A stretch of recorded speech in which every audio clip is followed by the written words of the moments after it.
वाघाच्या जबड्यात घालुनी हात, मोजती दात ती जात मराठ्याची. इतिहासाचा साक्षात्कार, समतेचा प्रसार आणि अखंड भारताचा आधार म्हणजे महाराष्ट्र. कष्टकरी, शेतकरी, दीनदलित, दुबळ्यांचा महाराष्ट्र.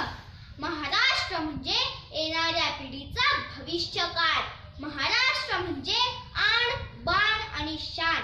आणि याच महाराष्ट्रातील शिक्षणाची पंढरी म्हणून ओळखला जाणारा हा पुणे जिल्हा.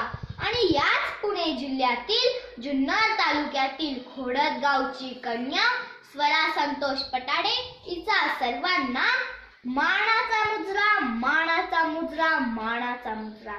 आमचे आबासाहेब शहाजीराजे व राजमाता राष्ट्रमाता जिजाऊ मासाहेबांना वंदन करून मी शिवाजीराजे भोसले बोलतोय.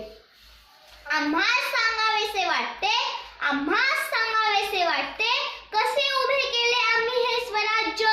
वयाच्या 7व्या वर्षी धारण केली राजमुद्रा आणि त्यातच सांगितले, प्रतिप्रतेच्या चंद्राप्रमाणे वाढत जाणारे हे राज्य जनतेच्या कल्याणासाठी आहे. मग काय झाली सुरुवात, आमच्या जडणघडणीला सुरुवात झाली ती शिक्षणापासून.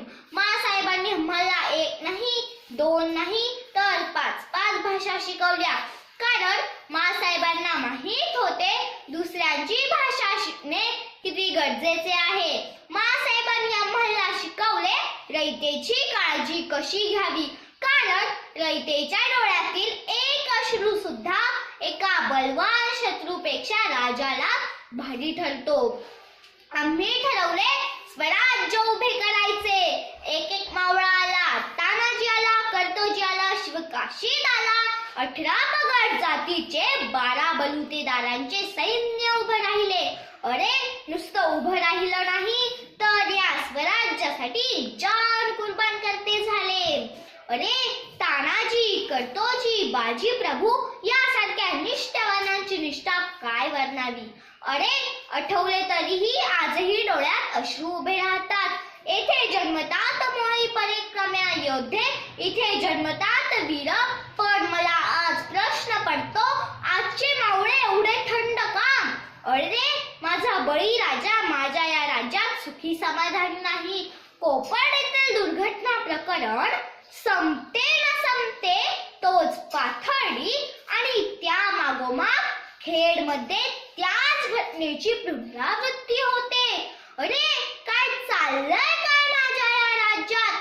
आज 10 वर्षांची चिमुरडी देखील येथे सुरक्षित नाही. अरे उठा आणि पुन्हा एकदा आपल्या धमन्यांमध्ये उसळू द्या मंद मराठ्यांचे रक्त.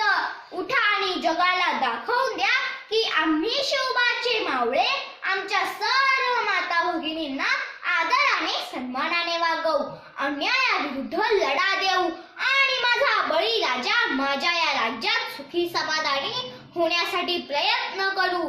आणि त्याचप्रमाणे माझ्या मातृभूमीच्या रक्षणासाठी सदैव तत्पर राहू. आणि जर माझ्या मातृभूमीकडे कुणी वाकड्या नजरेने पाहिल तर एकेकाची खांडोळी करून टाकल्याशिवाय राहणार नाही. उठ माझ्या मंद मावळ्या, जागा हो आणि परिवर्तनाचा धागा हो. बोला जय भवानी.